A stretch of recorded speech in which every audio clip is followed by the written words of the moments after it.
Can you provide examples of interactive activities that can be used in Scrum meetings? Yeah, sure. It's easy. Very often people view the meetings in Scrum, the events, as formal PowerPointy type things. You know, you stick up a slide, you talk about the slide, you click next, you move on, you might get questions, but it's largely a broadcast situation. And this is not the intention. If you're preparing a PowerPoint deck for a meeting in Scrum, you're probably getting it wrong. Hi, my name is John McFadden. I'm a Scrum Alliance certified Scrum Trainer. I'm one of the partners at Agile Center, and I've been in the Agile and Scrum community now for over 20 years. Have I built PowerPoint decks for meetings? Yes. Have they been effective? Not really. Because what happens? You sit there, you look at the deck, you kind of listen to somebody, but they've probably put too many words behind them, and you're busy reading, and you lose the track, and they're rarely engaging. They're rarely what we're looking for. Think of all the meetings in Scrum as more informal situations. Get rid of that deck. Work with the things that you're using. So, when we're talking about sprint planning, I have had great success over the years in person. I've never done this remotely, though it'll probably work just as well with images instead of cards, of putting the backlog, the immediate, not the entire thing, onto a bunch of cards and letting them physically move them around and talk about them and engage with them. Right? Because what I've seen happen is something I don't see when they're looking at a spreadsheet or a list in one of the many tools. They don't horse trade. What I see with Jira and things, they go, yep. It's brainless. It's pro forma activity. It's why are you bothering? When you give them a card to talk about, they'll discuss it and they'll put it down and they'll pick it up and they'll move it around. And it's a thing to play with that the team can get to know. Even better if that's the card that's come through refinement, because there's history to it. It's a bit tatty. It's got notes on it. It's got scribbles on it. It's probably got a coffee stain on it if it's from many of the teams I've worked with. Okay. There's something tangible. There's something far more emotive about this.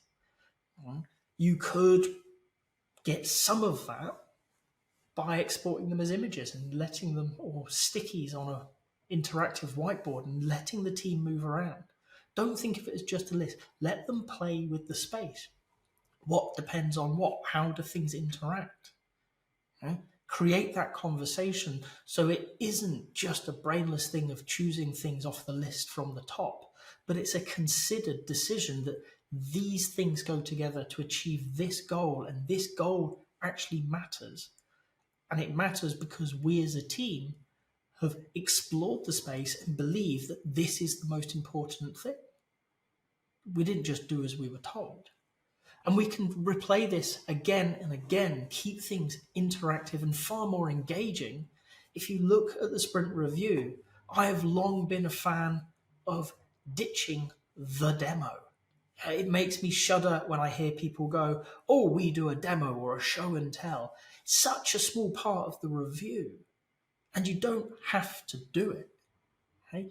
The purpose of a sprint review is to get feedback from stakeholders about the state of your product, what they like, what maybe could be improved, what new ideas could they bring in that help you achieve the goal or the overall vision sooner or better. So instead of demoing it to them, instead of you sitting there, and, somebody from the team walking them through and clicking things and doing the work, hand it to them. Show confidence in your work. I'm all for setting some caveats and explaining this bit doesn't work and that bit doesn't work. Please don't click them, but hand it over. See what they do. This is going to be far more interactive. It's going to be far more engaging for them because it's not a theoretical exercise. They're playing with the product. It's in front of them. You can see that they don't use it the way that you do. Many software developers that I've worked over the years have been shocked that most users don't use their software in the way that they thought they would. Right? One of the things that still stands out today, I remember we handed a product over, it was in healthcare, and at the top was a bar with a little search icon. It was a magnifying glass. And we thought it was really clear. It didn't say search or anything like that. And the question was to the stakeholder who was there using it, can you just click into the search? No. Well, what's wrong? I don't know where it is. And when we said it's up there, we went, well, how was I meant to know that? Right? We knew as developers playing around with technology all day that icon meant search. But this is a few years ago now. It wasn't necessarily common. And when we looked at the previous application that we were moving them away from, it had a box with the word search, ...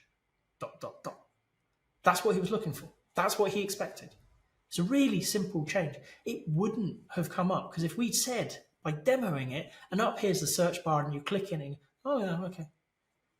But then it would have gone to a user and the user wouldn't have been able to find a key tool in that application. So by inviting people in, by getting them to play around with things, right, you get a better outcome. Your sprint review is more valuable to you as a team and to your stakeholders. And that's what this is really all about. Okay? So there are many ways that you can make the meetings more interactive, more engaging. And I implore you, try them out. Give things a go. Okay? Please, don't make that slide deck.